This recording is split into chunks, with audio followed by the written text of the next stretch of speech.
Senator Birmingham. Thanks, Mr President. My question is to the Minister representing the Prime Minister and the Minister for Broadband Communications and the Digital Economy, Senator Conroy. Does the Minister share the views of the member for Chifley, who last week responded to the manifest failure of the current strategy for rolling out the national broadband network by urging that Telstra undertake a larger role? Does the Minister agree that greater utilisation of existing construction expertise would have been one practical way of turning his weekend admission of being only reasonably certain that NBN Co will meet its June 30 targets into a much higher level of certainty?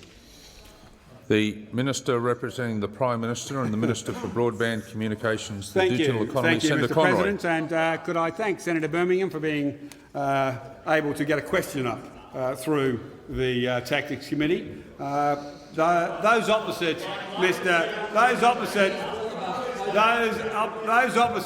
profess to care about the rollout of the national broadband network.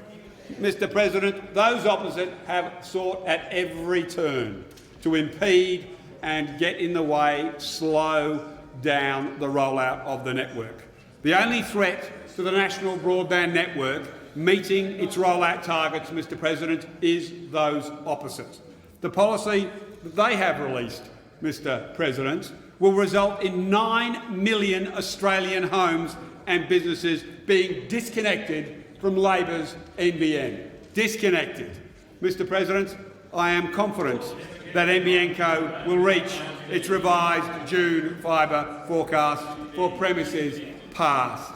As I have said on numerous occasions, Mr President, the monthly construction updates that NBN Co posts on its website are provided for information purposes and are intended to be a guide only.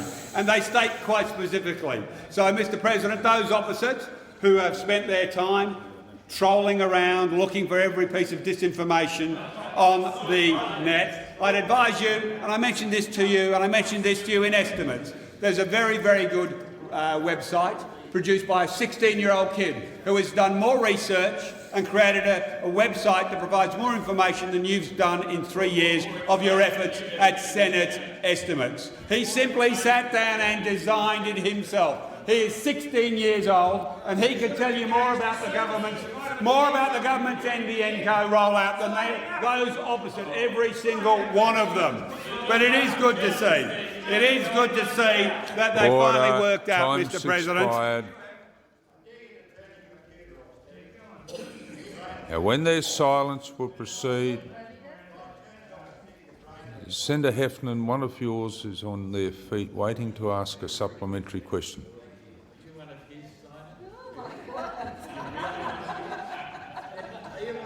Order. Order. Order.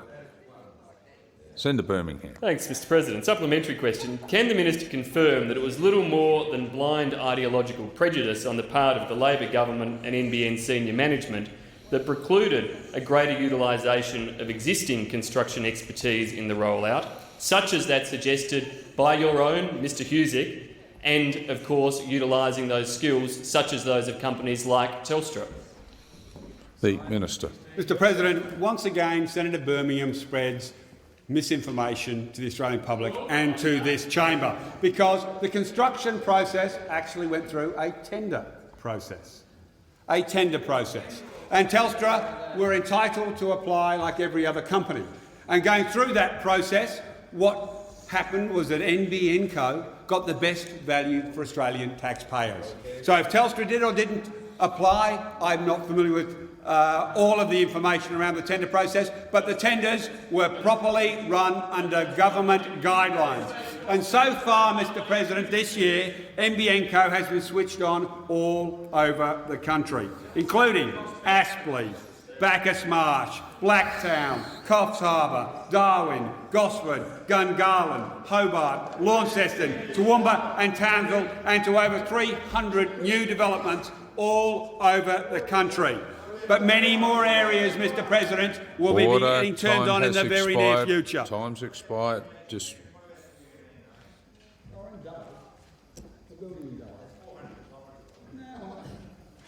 Senator Birmingham. Thanks, Mr President. Further supplementary. Given the minister's complete failure to meet his own NBN targets, will the minister confirm his promise to go to the backbench if Mr Rudd is returned to the Prime Ministership? And has this promise resulted in a surge in support for Mr Rudd in caucus, with the minister succeeding where Mr Crean and Mr Shorten and both Senators Carr and indeed allegedly Senator Wong have all failed in delivering a knockout blow to Ms Gillard's leadership? Order. Order. Order. Order. When there's silence on both sides. I need silence on both. Just wait a minute, Senator Conroy. No, Senator Conroy, you haven't got the call. You'll get the call when there's silence on both sides. When there's silence on both sides. Order. Order. When there's silence on both sides. If you wish to debate the issue, you know that the time to debate the issue is after 3 o'clock. On both sides. Senator Conroy. Mr President, the withering attack on the National Broadband Network from those opposites couldn't even make 3 questions.